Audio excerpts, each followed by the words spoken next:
Okay Qasim, अभी मुझे पूरी शो करे स्क्रीन आप।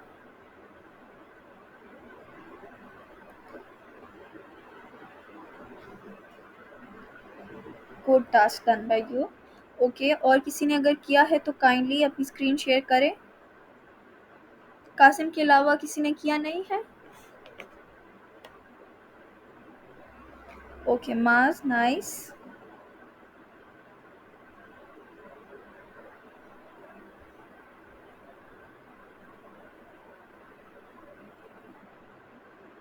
ओके गुड माज, बस सिर्फ यही बनाया माज आपने?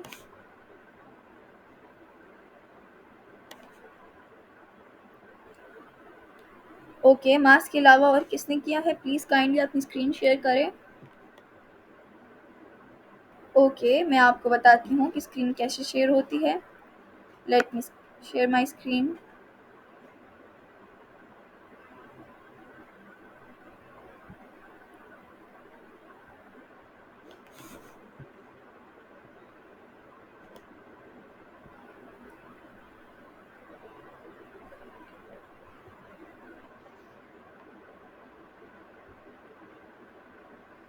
ओके, यहाँ पे ये वाला ऑप्शन है, इसके ऊपर आप क्लिक करेंगे और आपके पास ऑप्शन आएगा, तो वहाँ से आपने अपनी जो विंडो है वो शेयर करनी है ताकि मुझे शो हो जाए। ठीक है, मैं अभी प्रेजेंटेशन स्टॉप करती हूँ। आप में से जो करना चाहता है वो अपनी स्क्रीन शेयर कर लें। Okay,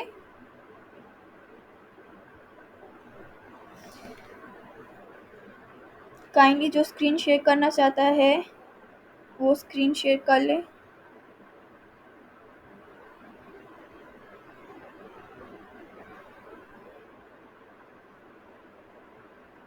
nice, excellent.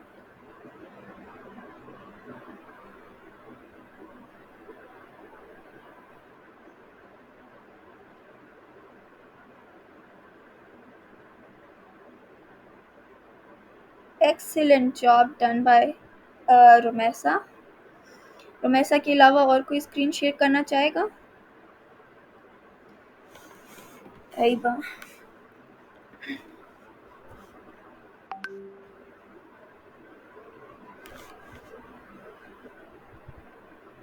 तैयबा हमें आपकी स्क्रीन शो नहीं हो रही।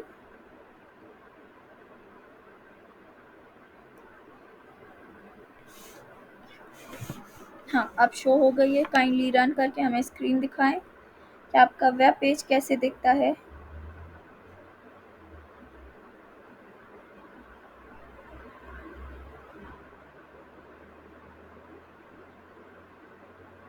तैयबा, आपका वेब पेज हमें शो नहीं। तैयबा, आप दोबारा स्क्रीन शेयर करना चाहेंगी? Okay okay okay. Tayyaba, I think so आपको इंटरनेट इशू है, आपकी स्क्रीन प्रॉपर क्लियर नहीं है, लेकिन आप ठीक है नीचे जाए ताकि हमें पूरा वेब पेज नज़र आ जाए।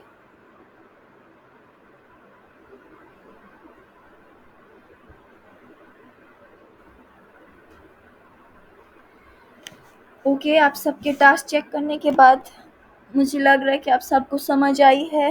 होप सो कोई मसला नहीं हुआ होगा। कल जब हमने पढ़ा था तो हमने बेसिक सीएसएस पढ़ी थी, ठीक है? ओके, कोई इशू नहीं है Tayyaba, still you have done effort, बहुत अच्छा है। इट्स ओके, अगर इशू आ रहा है आप वीडियो बना के मुझे मेरे नंबर पे या ग्रुप में शेयर कर लेना, कोई इशू नहीं है। ओके, तो सबके टास्क देखने के बाद मुझे लग रहा है आप सबको समझ आई है अच्छे से। अगर कोई इशू है तो काइंडली आप मुझे कल वाले लेक्चर में पूछ सकते हैं।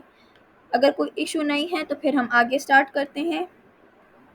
ओके, आई थिंक सो कल वाले लेक्चर में कोई मसला नहीं था, सबको सब समझ आ गया था। आज जो है हम एडवांस सीएसएस की तरफ जाएंगे, ठीक है? और आज हम HTML5 के सिमेंटिक एलिमेंट्स के बारे में पढ़ते हैं, ठीक है? फ्लेक्स बॉक्स के बारे में पढ़ेंगे, ग्रिड के बारे में पढ़ेंगे और सीएसएस के फ्रेमवर्क्स के बारे में पढ़ेंगे। टैलविन सीएसएस और बूटस्ट्रैप के बारे में पढ़ेंगे। ठीक हो गया? आज की हमारी ये मेन टॉपिक्स हैं।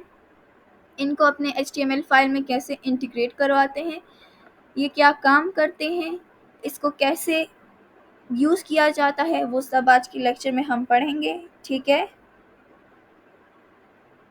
ओके, तो हम स्टार्ट लेते हैं सबसे पहले HTML5 के सिमेंटिक एलिमेंट्स से। HTML5 में जो है हम सिमेंटिक एलिमेंट किस लिए यूज़ करते हैं, उसका पर्पस ये होता है कि लाइक देखिए हमने जैसे डिव यूज़ किए थे, स्पैन यूज़ किए थे, बल्कि मैं अपनी स्क्रीन शेयर करके आप लोग को नोट्स दिखा देती हूँ तो वो ज़्यादा अच्छा होगा। वेट,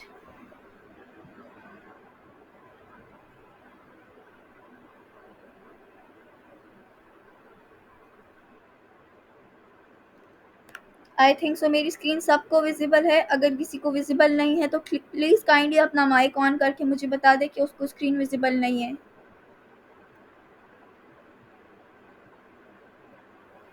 आप सबको नज़र आ रही है?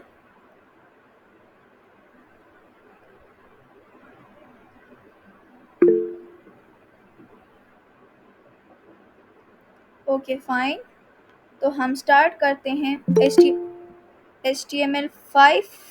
आज हम स्टार्ट करेंगे HTML5 सिमेंटिक एलिमेंट से।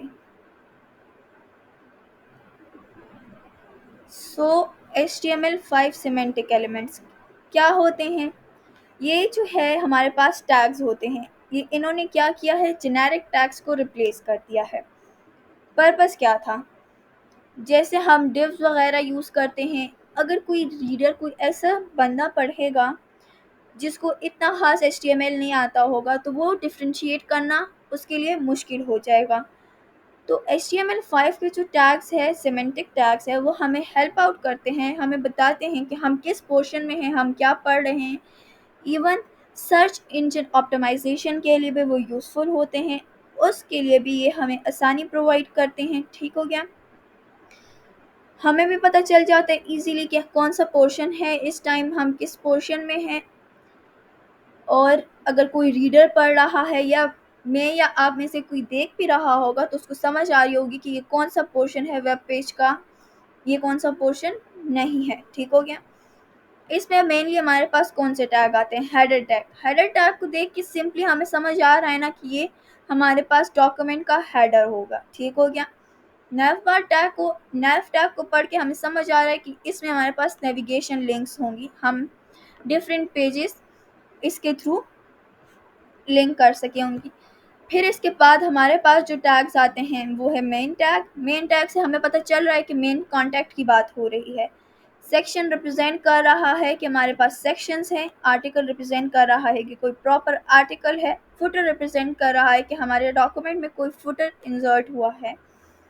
असाइड रिप्रेजेंट कर रहा है कि कोई साइड कॉलम है या कोई मेन कंटेंट से रिलेटेड कोई चीज़ है, बट ज़्यादा इसेंशियल नहीं है तो इनको साइड बार में ऐड कर दिया गया है। ठीक है?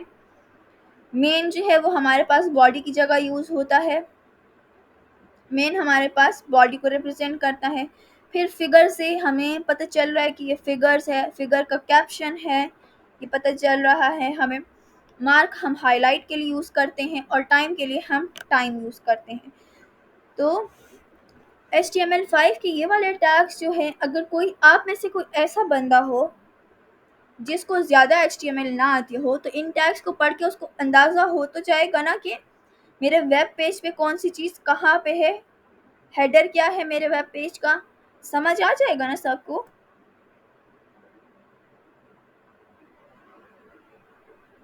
ये इजी हो जाएगा सबके लिए। यहाँ तक कोई प्रॉब्लम, कोई इशू, टैग्स की कोई समझ नहीं आई हो तो पूछ सकता है।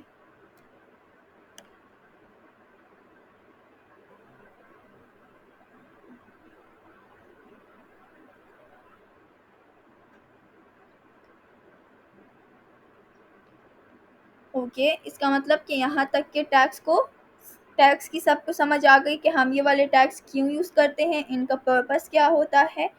ठीक है? अब हम इसको अपने HTML में इंटीग्रेट करेंगे कि हम कैसे यूज़ कर सकते हैं इनको। ठीक हो गया?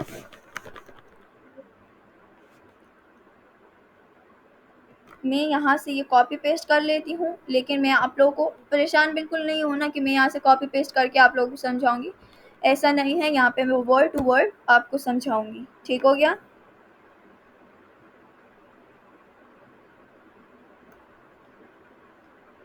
Wait a second.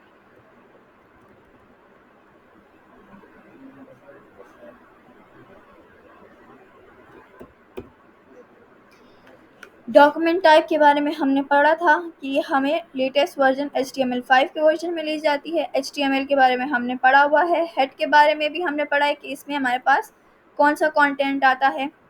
मेटा के बारे में भी हमने पढ़ा हुआ है कि हम 4 सेट क्यों यूज़ करते हैं। टाइटल किस लिए यूज़ करते हैं ये भी सबको पता है। स्टाइल ये हमारे पास क्या है, इनलाइन CSS है। ये कहाँ कहाँ पे अप्लाई हो रहा है, बॉडी पे अप्लाई हो रहा है। बॉडी में ये क्या कर रहा है, फ़ॉन्ट फैमिली चेंज कर रहा है। मार्जिन्स लेफ़्ट राइट इसका मार्जिन नहीं होगा। Padding top bottom left right कोई पैडिंग नहीं होगी, ज़ीरो होगा। जैसे स्पेस इंक्लूड होती है वो नहीं होगी। हेडर एंड फुटर का इन्होंने कलर डिसाइड कर दिया मैंने कि ये वाला कलर होगा, इसको मैं कोई भी कलर असाइन कर सकती हूँ। कलर फॉर टेक्स्ट मैंने वाइट कर दिया है। टेक्स्ट को मैंने कहाँ लाइन कर दिया, सेंटर में। पैडिंग जो है 1 रेम, ये आप रेम में भी कर सकते हैं, PX में भी कर सकते हैं। ठीक हो गया? तो इसके डिफरेंट यूनिट्स हैं। ठीक हो गया? PX में भी कर सकते हैं, रेम वगैरह में भी कर सकते हैं। नेव बार और UL के लिए हमने क्या यूज़ किया हुआ है, लिस्ट स्टाइल। हमने इसको नेव बार में हमने कहा कि अगर UL है, अनऑर्डर लिस्ट है, तो अनऑर्डर लिस्ट के साथ तो हमें पता है कि क्या आएगा, हमारे पास डिस्प्ले में डॉट्स वगैरह शो होंगे। तो हमने यहाँ पे स्टाइल टाइप क्या कर दिया, नन कर दिया। ठीक है? स्टाइल टाइप क्या कर दिया, नन कर दिया। उसके बाद जो है पैडिंग्स जो है लेफ्ट राइट टॉप बॉटम, यहाँ पे अगर सिंपल मैं पैडिंग लिखती हूँ तो उसका मतलब टॉप बॉटम लेफ्ट राइट सब की पैडिंग इंक्लूड होगी। ठीक हो गया? अगर मैं राइट लिखती हूँ तो सिर्फ राइट पे पैडिंग, अगर मैं लेफ्ट लिखूंगी तो लेफ्ट पे पैडिंग। तो यहाँ पे अगर सिंपल पैडिंग लिख लूँ तो ये टॉप बॉटम लेफ्ट राइट सबको इंक्लूड करेगा। नेव बार में UL के अंदर LI एलिमेंट है, इसका मतलब है कि नेव बार के अंदर UL और UL के अंदर LI का जो एलिमेंट है तो वो क्या करे, उसकी डिस्प्ले क्या कर दे, उसको हम एक ही लाइन में डिस्प्ले कर दे। एंड राइट पे वो कितना मार्जिन छोड़े, 1 रेम का। फिर सेक्शन की हमने पैडिंग क्या की है, 2 की है। आर्टिकल का हमने क्या किया है, मार्जिन बॉटम से स्पेस छोड़ी हुई है। ठीक हो गया? बैकग्राउंड कलर हमने साइड वाले को असाइन कर दिया 444, मतलब कोई F4 F4 F4। पैडिंग उसकी हमने क्या की, top bottom left right 1 rem, margin bottom भी 2 किया। फिगर के हमने मार्जिन क्या कर दिए, 0 कर दिए है। फिगर के कैप्शन का स्टाइल हमने इटैलिक कर दिया है और टेक्स्ट को हमने सेंटर अलाइन कर दिया है। फिर कंटेनर की हमने डिस्प्ले क्या कर दी, फ्लेक्स कर दी। फ्लेक्स क्या करेगा हमारे पास, फ्लेक्स हमारे पास 1 डायमेंशनल के लिए यूज़ होता है, या तो एज अ रो काम करेगा या एज अ कॉलम काम करेगा। जस्टिफाई कंटेंट स्पेस बिटवीन, मतलब जितना सारा कंटेंट है उसको लाइन में स्ट्रेच आउट कर दिया और इनके बीच में स्पेस पैदा कर दी। जितने ज़्यादा एलिमेंट्स होंगे उसके हिसाब से ही स्पेस डिवाइड होती जाएगी। ठीक हो गया? Main flex 3, aside flex 1। ठीक हो गया? फिर यहाँ पे बॉडी के अंदर मेरे पास सबसे पहला आता है हेडर सेक्शन। ठीक हो गया? हेडर में मैंने H1 हेडिंग दी है, तो यहाँ से हेडर से पता चल रहा है कि मेरे पास टॉप आएगा। इसमें मैंने एक दिया है वेलकम टू माय वेबसाइट। फिर मेरे पास लिस्ट आइटम है, अनऑर्डर लिस्ट के अंदर लिस्ट आइटम्स हैं जो मैंने ए टैग के अंदर किए हुए हैं। ए टैग के अंदर जो होता है वो हाइपरलिंक क्रिएट कर लेते हैं। ए टैग एंकर टैग होता है, उसके अंदर जो होता है वो हाइपरलिंक क्रिएट हो जाता है। इनको मैंने खाली #href दिए हुए हैं। अगर फॉर एग्जांपल मुझे डायरेक्टली अबाउट पेज पे जाना है तो इसका href में चेंज करके यहाँ पे आप साइट पे देख सकते हैं कि मैंने about.html। यहाँ पे साइट पे आप देख सकते हैं कि मैंने एक न्यू फाइल क्रिएट की है, उसका नाम क्या रखा, about.html के एक्सटेंशन से उसको सेव कर दिया।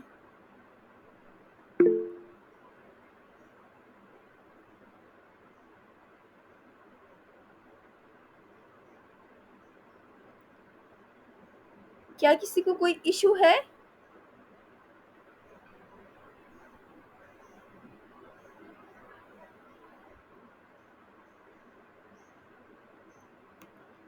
ओ आई एम सो सॉरी,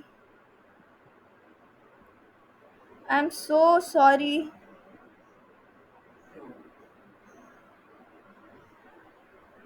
आप में से किसी को भी अभी तक मेरी स्क्रीन शो नहीं हुई?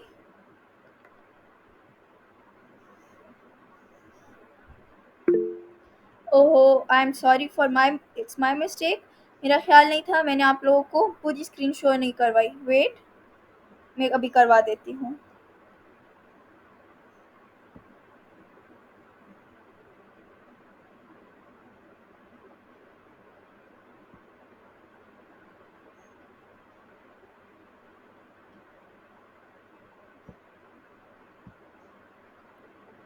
अब सबको शो हो रही है?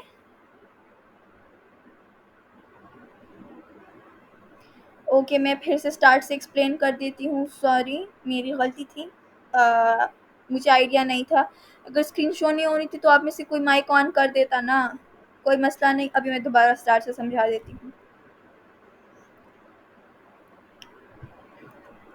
डॉक्यूमेंट टाइप के बारे में तो हमने पढ़ा था, ठीक हो गया, ये तो हमने पढ़ चुके थे। HTML के बारे में पढ़ा था कि ये हमारा starting and end of web page होता है, इसके बीच में जो होता है वो हमारे वेब पेज पे हमें नज़र आता है। फिर हेड में हमने पढ़ा था कि ये तो हमारी स्क्रीन पे डिस्प्ले नहीं होता, लेकिन ये आर्ट बैक एंड हमारे पास मौजूद होता है। इसमें हमने टाइटल ऐड कर दिया, और यहाँ पे जो मेटा में 4 सेट यूज़ किया, करेक्टर सेट यूज़ किया है, वो भी आप लोगों को पता है कि हम किस लिए यूज़ करते हैं, ठीक हो गया। फिर आज के इसमें हमने अप्लाई किया है इंटरनल CSS। स्टाइल टैग के अंदर जो हम CSS अप्लाई करते हैं उसको हम कहते हैं इंटरनल CSS, ठीक हो गया। इंटरनल CSS में सबसे पहले जो है मैंने बॉडी को स्टाइल किया हुआ है। बॉडी को हमने क्या किया हुआ है, उसकी फ़ॉन्ट फैमिली चेंज की हुई है, एरियल, ठीक है। हम मल्टीपल फ़ॉन्ट फैमिलीज भी इसको प्रोवाइड कर सकते हैं। मार्जिन से क्या होगा कि टॉप, बॉटम, लेफ्ट, राइट पे जो मार्जिन होंगे, जो मार्जिन क्रिएट होंगे वो ज़ीरो हो जाएंगे, ठीक है, कोई मार्जिन नहीं क्रिएट होगा। पैडिंग से जो टॉप, बॉटम, लेफ्ट, राइट पे जो स्पेस क्रिएट होती हैं वो भी ज़ीरो कर दी गई है। हेडर कॉमा फुटर, मतलब ये दोनों स्टाइल जो है हेडर एंड फुटर पे अप्लाई कर दिए जाए। उनके बैकग्राउंड कलर को 333 कर दिया जाए, ये हेक्सा कोड है। कलर, टेक्स्ट का कलर क्या कर दें, वाइट कर दें। टेक्स्ट को क्या कर दें, सेंटर अलाइन कर दें। और पैडिंग क्या कर दें, 1 px। तो 1 px क्या होगा, top, bottom, left and right से हो जाएगा, ठीक हो गया। फिर यहाँ पे नेव स्पेस यूएल का मतलब ये है कि नेव बार के एलिमेंट के अंदर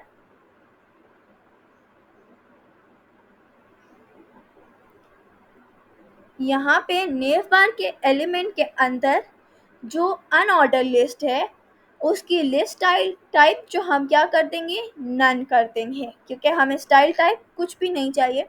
हम नहीं चाहते कि जैसे अनऑर्डर लिस्ट में हमारे पास डॉट्स आते हैं, सर्कल्स आते हैं, स्क्वायर्स वगैरह आते हैं लिस्टिंग में, तो वो आए तो हम उसको नन कर देंगे। पैडिंग जो है वो मैंने ज़ीरो कर दी है।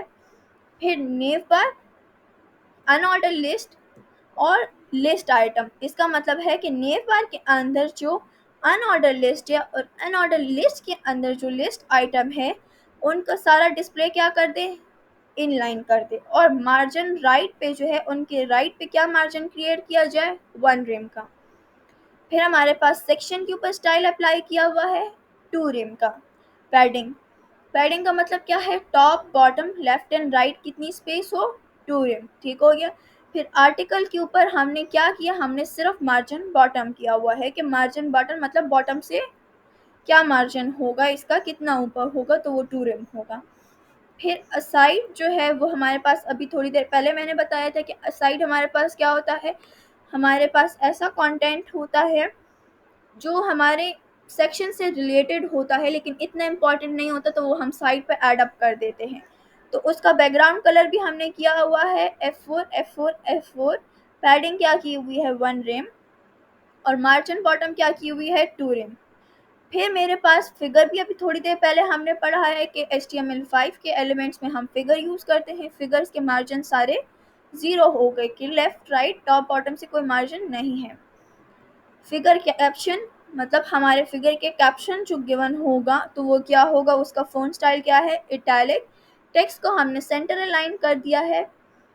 डॉट कंटेनर मतलब जो कंटेनर क्लास होगी, जिसको हमने क्लास कंटेनर असाइन किया होगा, उसको फ्लेक्स डिस्प्ले कर दें और उसका कंटेंट जो है ऐसे जस्टिफाई करें कि सबके बीच में स्पेस आ जाए। स्पेस बिटवीन का मतलब है कि इवनली स्पेस क्रिएट हो जाती है। फिर मेन का मैंने फ्लेक्स 3 रखा हुआ है, असाइड का फ्लेक्स 1 रखा हुआ है। ठीक हो गया। स्टाइल यहाँ पे ख़त्म हो गया, यहाँ पे हेड भी ख़त्म हो गया। फिर उसके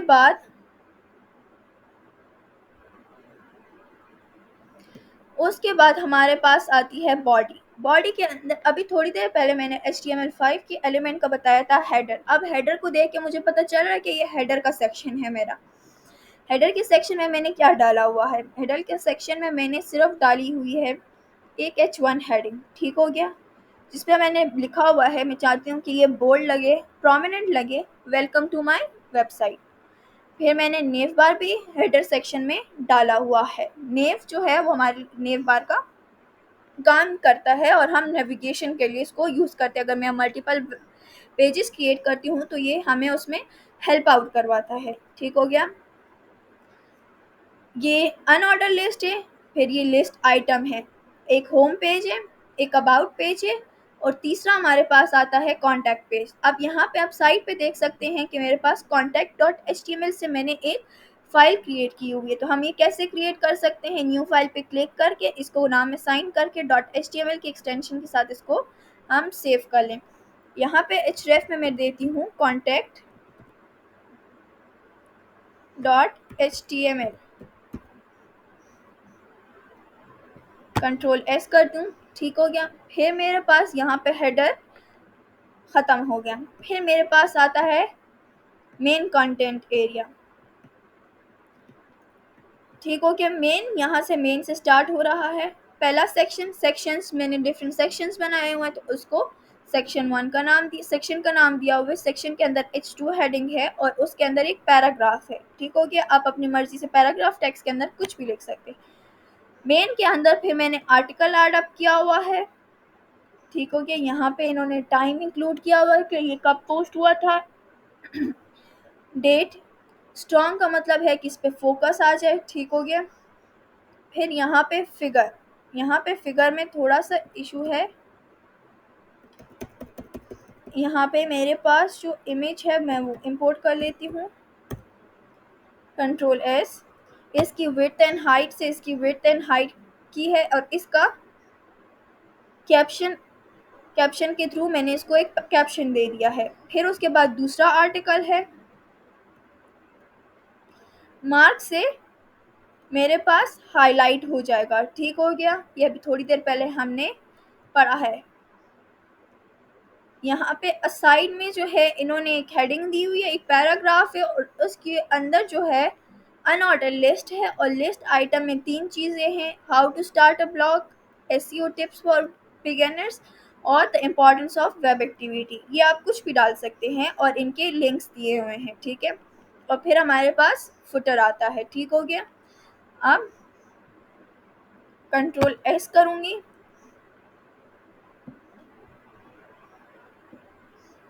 go live, starting the server. तो अब यहाँ पे आप मेरे वेब पेज पे आके आप लोगों को अब कैसा दिख रहा है ना, ये मेरे पास होम है, ये मेरे पास अबाउट है। अबाउट से मैं नेक्स्ट पेज में चली गई अबाउट के। ठीक हो गया। मैं रिवर्स आऊँगी, कॉन्टैक्ट पेज में क्या इशू है, आपको मेरी ये स्क्रीन भी शो नहीं हो रही। वेट,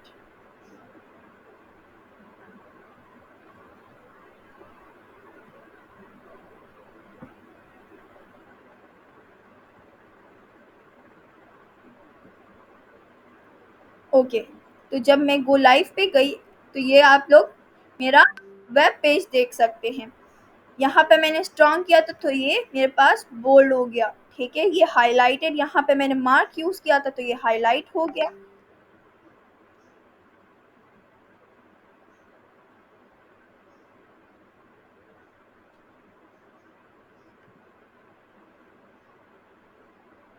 ओके, फिर ये मेरे पास आर्टिकल है, यहाँ पे डेट शो हो रही है, पैराग्राफ है, इस पिक्चर का कैप्शन है, यहाँ पे असाइड में मेरे पास रिलेटेड कंटेंट यूज हो रहे हैं। तो यहाँ तक सबको समझ आ गई। मेरे पास नेव बार है, इससे मैं नेविगेशन कर सकती हूँ। यहाँ तक सबको समझ आ गई है।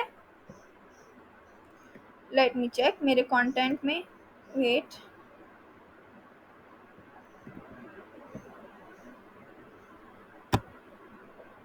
It's not, it's contact, control S, contact dot H T M L, contact dot H T M L, control S. Now जब मैं कॉन्टैक्ट पे क्लिक करूँगी तो मैं कॉन्टैक्ट पेज पे पहुँच जाऊँगी। तो यहाँ पे हम डिफरेंट पेजेस में नेविगेट कर सकते हैं। यहाँ तक सब कुछ समझ आ गई है, सब क्लियर है यहाँ तक सबको?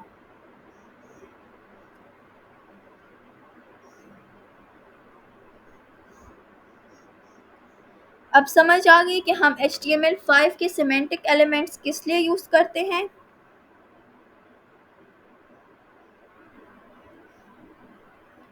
Good, okay. अगर यहाँ तक किसी को कोई इशू है तो काइंडली पूछ ले, मैं उसको दोबारा एक्सप्लेन कर दूँगी।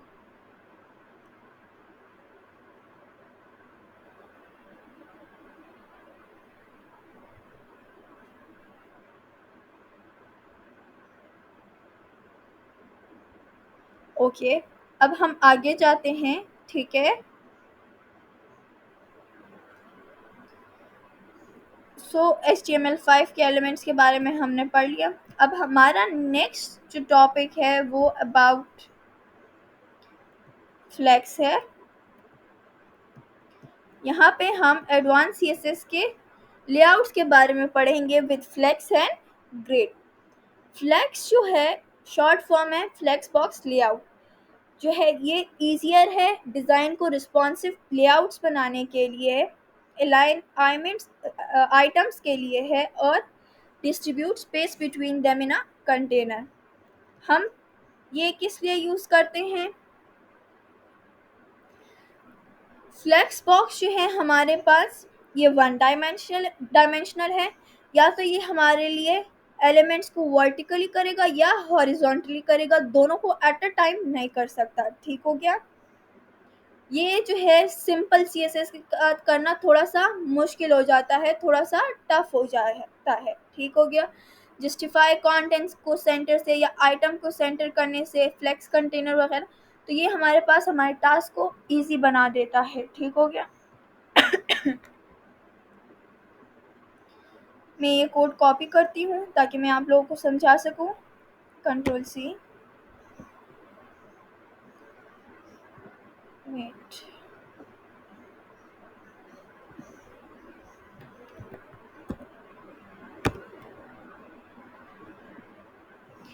ओके।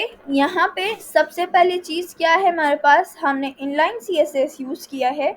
यहाँ पे आप इसको क्लास नेम कुछ भी दे सकते हैं। मैंने यहाँ पे फ्लेक्स कंटेनर और फ्लेक्स आइटम का किया हुआ है। यहाँ पे मैं इसकी डिस्प्ले क्या कर रही हूँ, फ्लेक्स कर रही हूँ। कंटेंट को क्या कर रही हूँ, स्पेस सराउंड, इनके बीच में स्पेस कर रही हूँ। अलाइन आइटम्स क्या होंगे, सेंटर होंगे, और हाइट 100 VH होगी।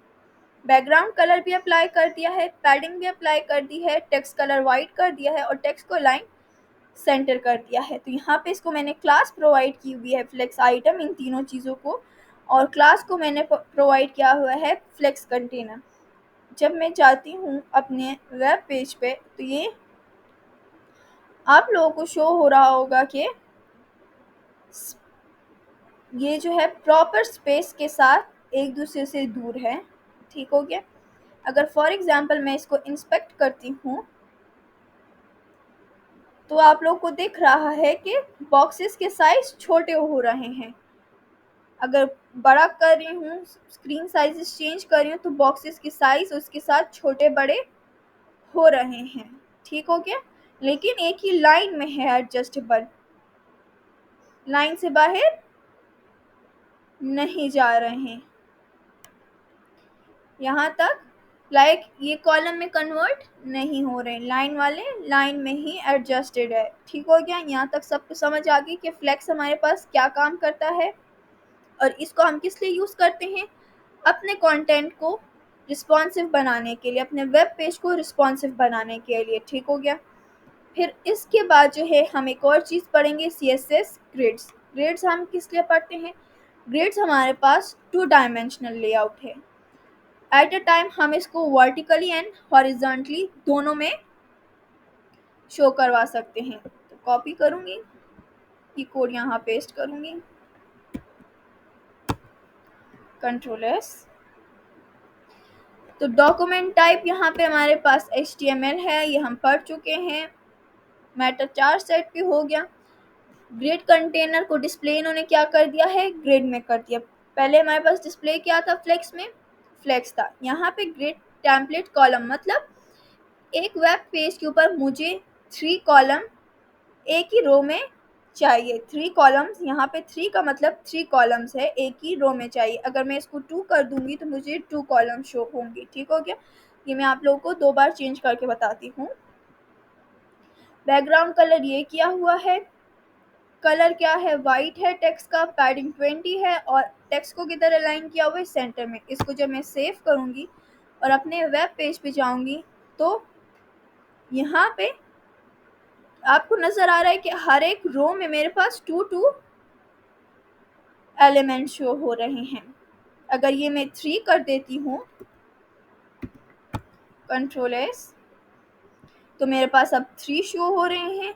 अगर मैं 4 कर देती हूँ तो मेरे पास 4 शो हो रहे हैं। अगर मैं 1 कर देती हूँ तो मेरे पास 1 आइटम शो हो रहा है पर रो। ठीक हो गया? हर एक रो में एक ही आइटम मुझे शो हो रहा है। यहाँ तक समझ आ गई है? और ये हम अपने रिस्पॉन्सिवनेस के लिए यूज़ करते हैं। इसको इंस्पेक्ट करते हैं तो यहाँ पे आप देख सकते हैं कि स्क्रीन के साइजेस के साथ ये जो बॉक्स के साइजेस हैं ये भी श्रिंक होते जा रहे हैं। हो रहे हैं कि नहीं हो रहे? अगर मैं ये 3 कर देती हूँ, Ctrl+S, तो बॉक्स के साइजेस श्रिंक होंगे। ठीक हो गया? ये हमारे लेआउट को रिस्पॉन्सिव बनाने के लिए काम आते हैं। यहाँ तक सब क्लियर है?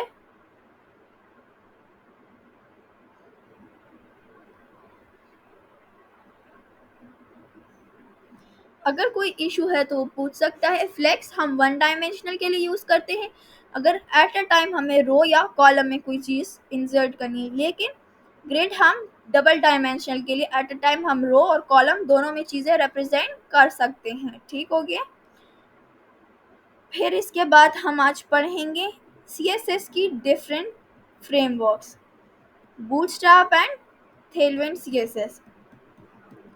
सबसे पहला काम सबने क्या करना है?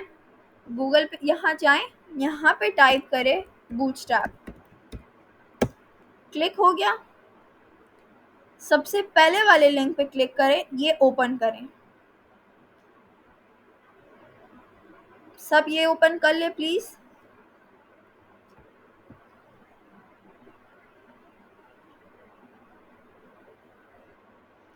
सबका ये ओपन हो जाए तो काइंडली मुझे बता दे।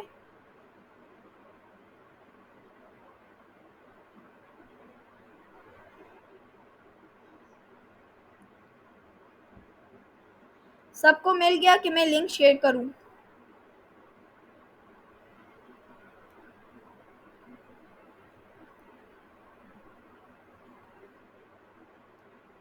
ओके,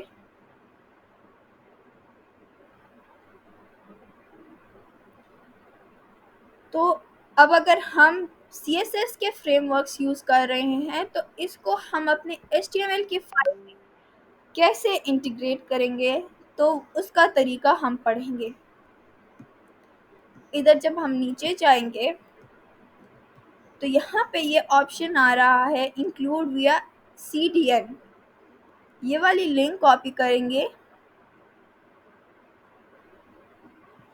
Ctrl+C कॉपी, इसको अपने HTML के फाइल में एंटर कर लेंगे, Ctrl+S। ठीक हो गया। तो इसको हम इस तरह इंटीग्रेट करवाते हैं अपने HTML के फाइल में। और ये हम किस लिए यूज़ करते हैं, बूटस्ट्रैप में हमारे पास ये है कि wait let me head HTML। तो बूटस्ट्रैप में हमारे पास बने हुए जो है हमारे पास एलिमेंट्स होते हैं। ठीक हो गया। अब यहाँ पे जब मैं नीचे जाती हूँ, यहाँ पे हमारे पास सब कुछ ऑलरेडी कस्टमाइज हुआ होता है। 15 मिनट्स के अंदर मीटिंग एंड हो जाएगी। अगर हमारा लेक्चर कंप्लीट नहीं हुआ तो मैं दोबारा लिंक शेयर करूँगी। ठीक है। तो बूटस्ट्रैप के अंदर हमारे पास जो होते हैं ऑलरेडी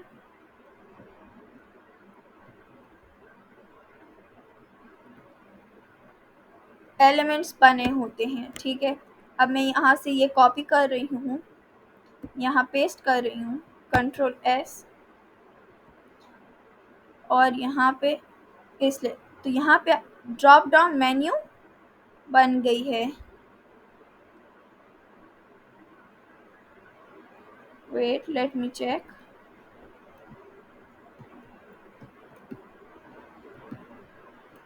ओके, ये वाला ट्राई करते हैं।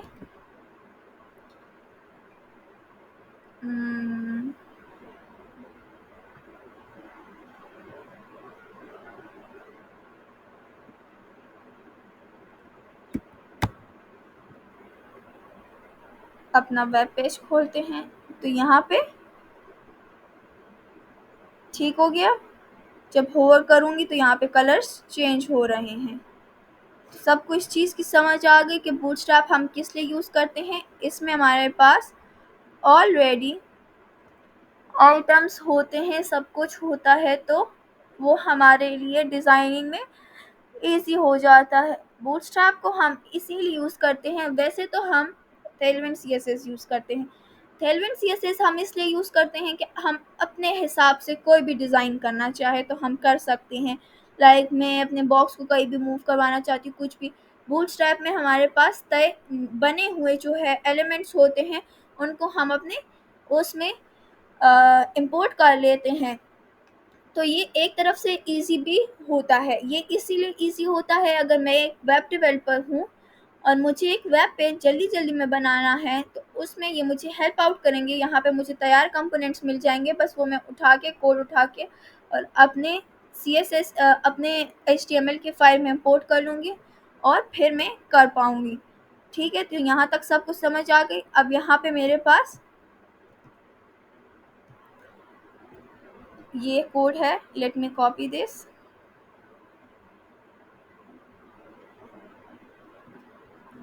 Ctrl+V, Ctrl+S।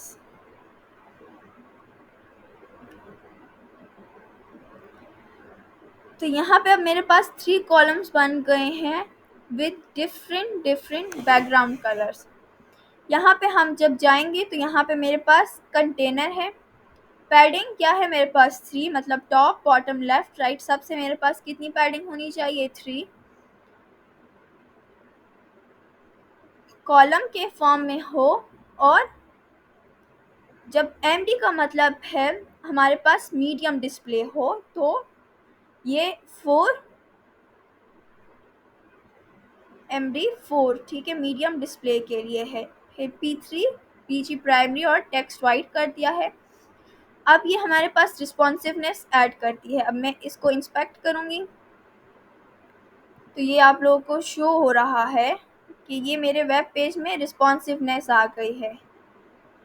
ये अगर मैं किसी भी स्क्रीन साइज़ के हिसाब से इसको देखूँगी या डिफरेंट फ़ोन्स के हिसाब से यहाँ पे देखूँगी तो ये मुझे शो हो रहा है कि मेरी यहाँ पे बूटस्ट्रैप के थ्रू रिस्पॉन्सिवनेस आ गई है, 3 कॉलम्स बन गए हैं।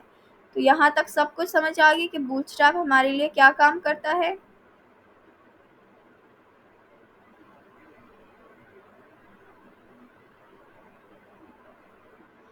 ओके, बूटस्ट्रैप के बाद हमारे पास एक नया CSS का फ्रेमवर्क आता है, टेलविंड। यहाँ पे मैं टाइप करूँगी टेलविंड CSS।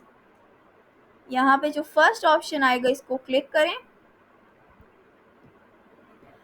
ओपन करें, गेट स्टार्टेड पे क्लिक करें।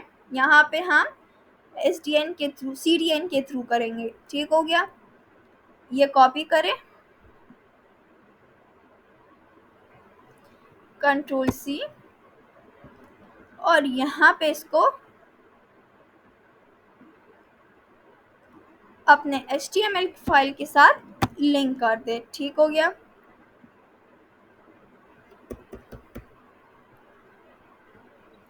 यहाँ से इसकी एग्जांपल हम लेते हैं, Ctrl+C। तो यहाँ पे टेक्स्ट का मुझे 3 टाइम एक्स्ट्रा लार्ज कर दे, टेक्स्ट को, फ़ॉन्ट को बोल्ड कर दे और अंडरलाइन भी कर दे। अब ये मैं सेव करके अपने वेब पेज पे देखूँगी तो I don't know,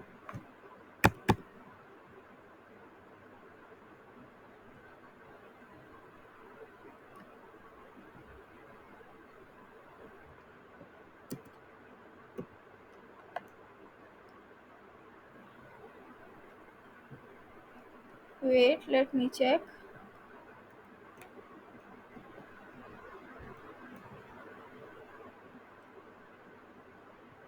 Ctrl+C, Ctrl+V।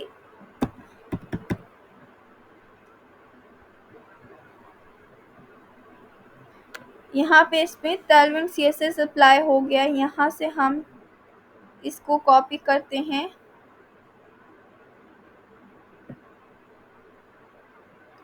ये वाला ट्राई करते हैं।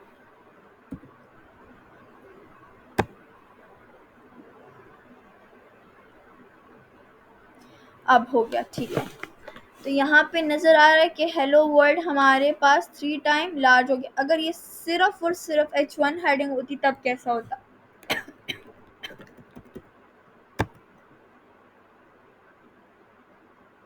तो ये तब ऐसा होता, लेकिन इसको मैंने क्या कर दिया, टेक्स्ट को मैंने 3 टाइम एक्स्ट्रा लार्ज कर दिया है।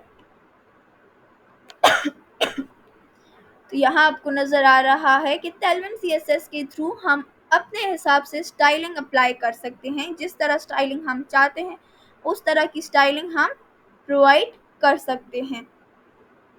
ठीक हो गया, समझ आ गई यहाँ तक सबको? कोई मसला है? तो यहाँ पे हमने आज क्या पढ़ा? हमने आज HTML5 के सिमेंटिक एलिमेंट्स के बारे में पढ़ा।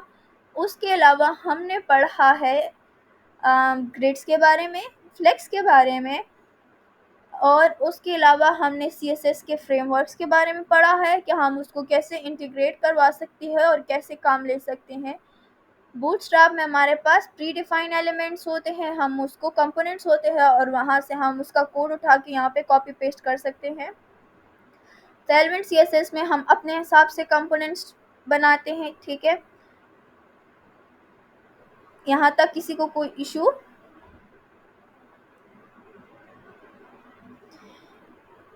अच्छा, हम CDN के थ्रू क्यों करते हैं? CDN के थ्रू हम HTML में इसीलिए इंपोर्ट करते हैं क्योंकि CDN क्या करता है, CDN देखता है कि आपके नज़दीक जो है, जो CDN ने डिफरेंट ग्लोबली जो है अपने लिए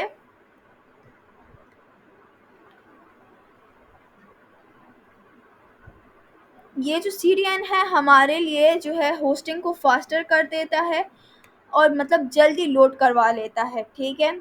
और यहाँ पे जो है यूज़र ब्राउज़र में ये जल्दी लोड हो जाता है। ये नियरेस्ट आपके पास सीरियन देखता है और वहाँ से जो है वो आपको कनेक्ट करके जल्दी से आपके वेब पेज में वो अपलोड कर देता है, तालविंड इंपोर्ट कर देता है, तालविंड और सीएसएस। यहाँ पे आप लोगों ने मुझसे क्वेश्चन नहीं किया कि हम बूटस्ट्रैप के लिए लिंक क्यों यूज़ करते हैं और तालविंड सीएसएस के लिए स्क्रिप्ट क्यों यूज़ करते हैं। किसी के माइंड में ये क्वेश्चन नहीं आया?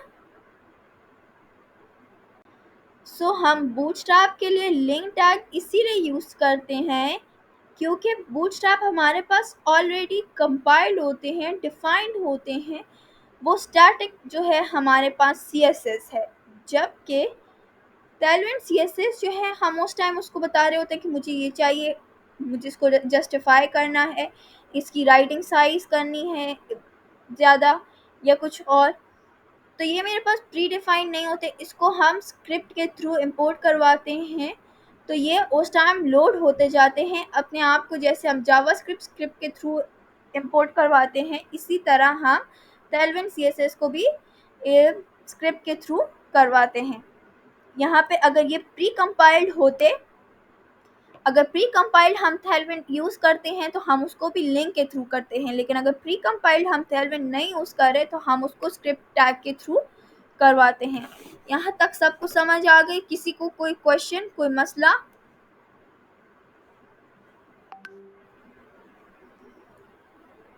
ओके, आज का काम यहीं तक था। अगर किसी को कोई क्वेश्चन है तो वो पूछ सकता है। और आज का टास्क ये है कि कल जो आज 8 पार्टिसिपेंट मौजूद है इस मीटिंग में, वो एक प्रॉपर वेब पेज डिज़ाइन करेंगे, कोई भी एक फ्रेमवर्क यूज़ करके, तालविंड या बूटस्ट्रैप में से कोई भी एक फ्रेमवर्क यूज़ करके वो एक प्रॉपर वेब पेज डिज़ाइन करके बताएंगे। ठीक हो गया?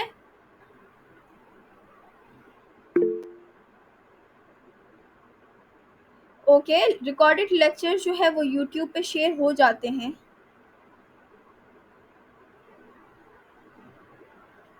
और कोई इशू? और जो नोट्स की बात कर रहे थे उनको नोट्स भी शेयर हो जाएंगे।